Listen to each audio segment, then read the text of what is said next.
noite, que a paz e a presença do Senhor Jesus esteja sobre a sua vida, sobre a sua casa.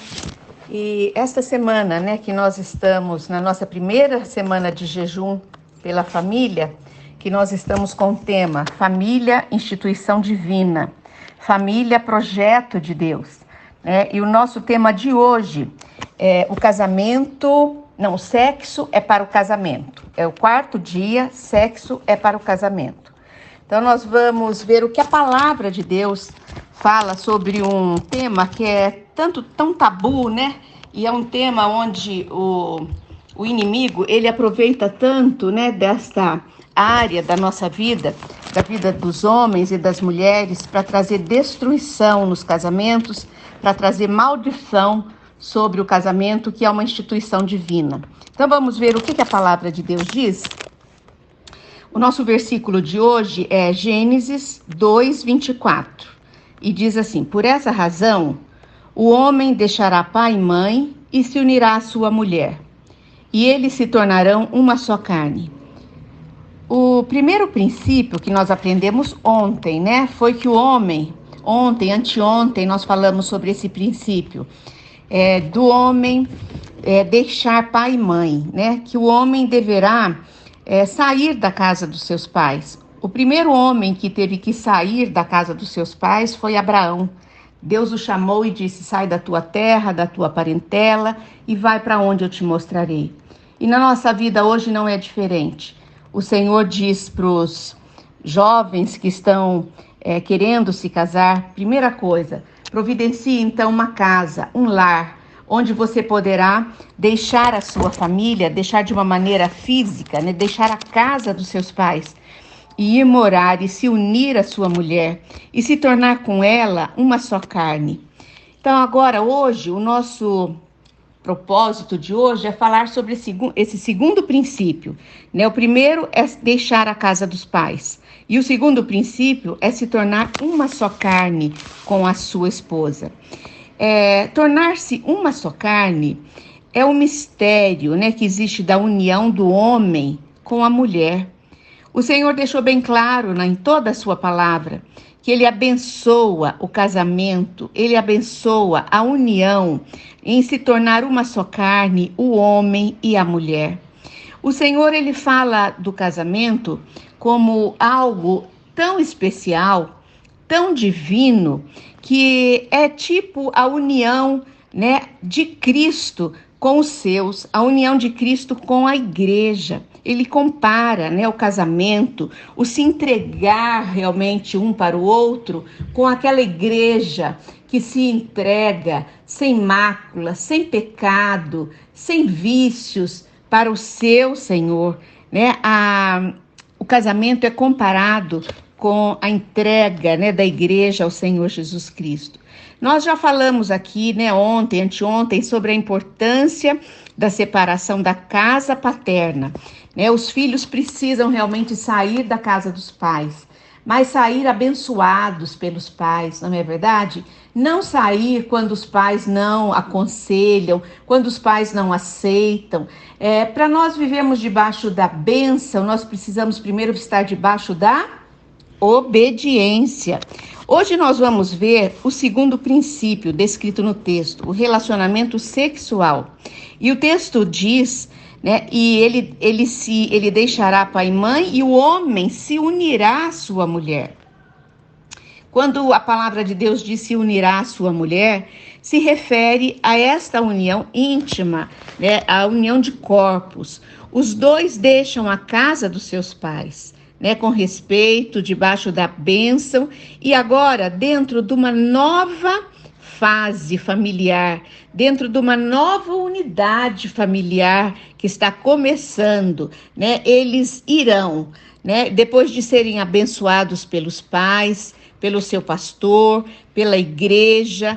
E o testemunho dessa sociedade também é importante. Aqueles que estão em volta falarem, não é esse casal, eles combinam, não é assim que a gente fala? Que lindo par, que lindo esse relacionamento é muito bonito. Nós, como sociedade, como amigos, nós também podemos abençoar.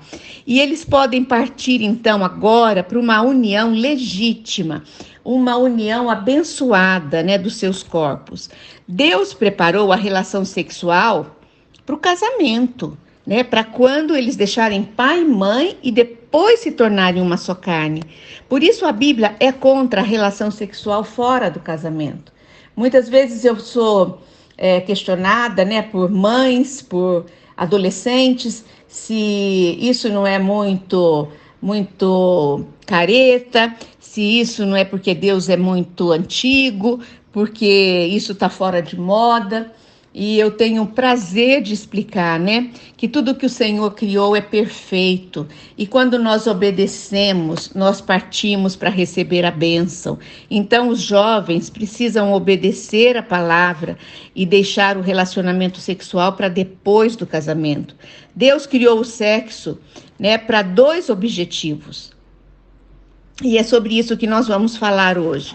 Primeiro objetivo é a demonstração física do amor, do compromisso, né, da reciprocidade que tem o homem com a mulher.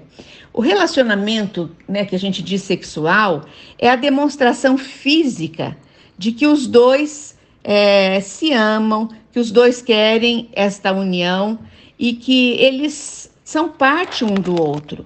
Que dali para frente já não tem mais o eu decido, eu quero, eu resolvi, mas tem o nós, né, o casal.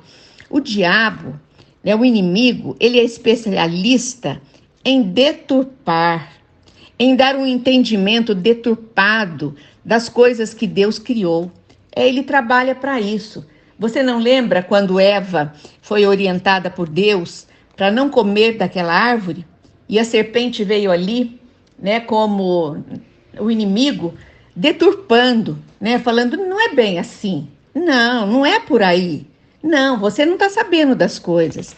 Ele é especialista em deturpar, em mentir, em acusar. E nessa área sexual, infelizmente, eu posso te dizer, né, não são... eles são muito graves, eu quero dizer que são muito graves os problemas que surgem de uma relação ilícita.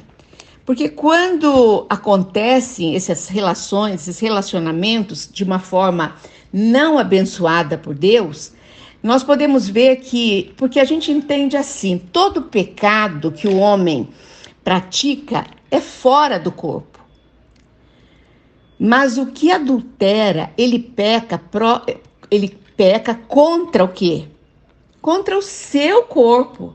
Ele está entregando aquilo que Deus criou, aquilo que Deus abençoou, o seu próprio corpo, a sua saúde, ele está entregando para o pecado. Então, com certeza, ele colherá, né, muitos problemas, ele colherá muitas adversidades. Você entende isso comigo? Uma relação ilícita é uma relação que não tem a bênção de Deus. Você gostaria de participar de um relacionamento sem a bênção de Deus? Eu posso dizer até mais forte um pouco, um relacionamento que é amaldiçoado por Deus? Vivemos numa sociedade em que a libertinagem tem tomado conta de diversos segmentos. O que é a libertinagem? Libertinagem não tem nada a ver com liberdade. Pelo contrário, libertinagem é escravidão. É uma devassidão, né, dos jovens, das roupas que se vestem.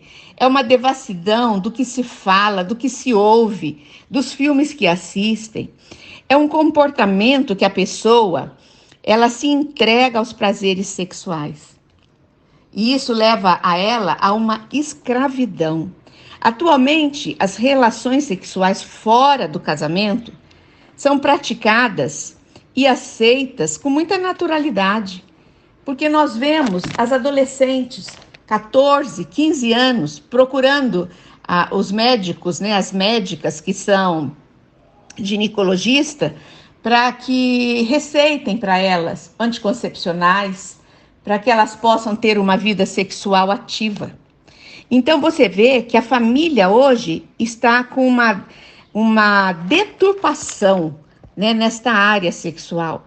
E muitas vezes eu aconselho mães que acham que é natural levar as suas filhas adolescentes para serem tratadas, né, com hormônios, para que elas possam ter uma vida sexual normal. Adolescentes.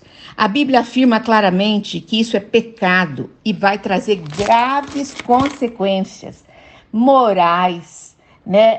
Consequências físicas e consequências mentais para essas adolescentes. O relacionamento sexual fora do casamento, ele produz, sabe o quê? Prazer? Não, não, não. Ele produz culpa, traumas, ele deixa as marcas e muitos outros problemas que somente Jesus Cristo poderá solucionar. Esses adolescentes irão para um casamento cheios já de traumas, cheios de marcas, cheios de culpa. A relação sexual legítima, verdadeira, deve ser com amor verdadeiro, dentro do casamento, em paz, e não por prazer egoísta, momentâneo e superficial, eu posso dizer. O segundo objetivo, né, da relação sexual, do se tornar uma só carne, é a procriação.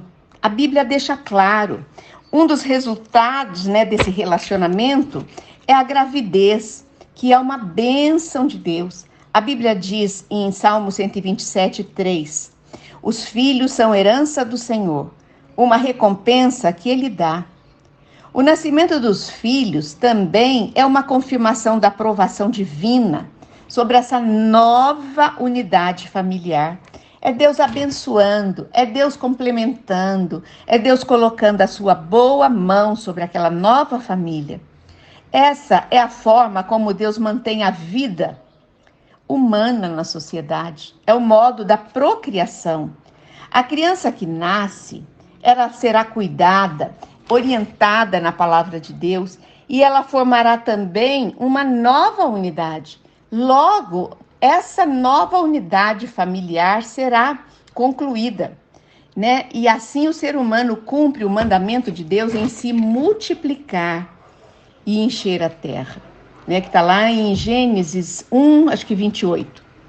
Vivemos numa época em que os valores bíblicos são colocados em segundo plano. Não é uma maioria, não, que vem buscar os conselhos bíblicos, a orientação, não é a maioria. Isso é colocado em segundo plano por muitas famílias. E o que importa para alguns jovens, para alguns casais, é a satisfação de seus desejos, a satisfação dos prazeres egoístas. Mas Deus, eu creio que Ele está levantando uma nova família, um novo povo, novos casais que vão viver conforme os seus princípios e que serão muito mais felizes e abençoados do que aqueles que deliberadamente decidiram viver no pecado. Muitos decidiram, muitos estão com essa decisão. Por quê? Porque falta conhecimento. A Bíblia fala que o povo dele, o povo criado por ele, está sendo destruído porque lhe falta conhecimento bíblico. Se você vive na prática do pecado, na prática, do sexo, na prática do adultério, é tempo de se arrepender, de entregar a sua vida a Jesus Cristo. E Ele perdoa, Ele transforma, Ele liberta. E Ele diz que dos seus pecados Ele não se lembrará jamais. Que Deus maravilhoso que pode curar o ser humano, curar os casamentos, os relacionamentos e começar uma fase nova, uma fase abençoada. Amém? Vamos orar? Senhor Deus, queremos entregar, Senhor, diante de Ti, esse quarto dia de propósito, de oração, de jejum. Estamos diante de Ti agora, Senhor, colocando os nossos casamentos, os nossos filhos, que nós todos possamos ensinar a eles os princípios bíblicos e que a palavra de Deus, Senhor, seja verdadeira na nossa vida, seja a direção da nossa casa, dos nossos filhos e também na área sexual. Entregamos a nossa casa e os nossos queridos agora aos pés do Senhor Jesus e pedimos a tua bênção. Em nome de Jesus que oramos. Amém. Boa noite, até amanhã nesse mesmo horário.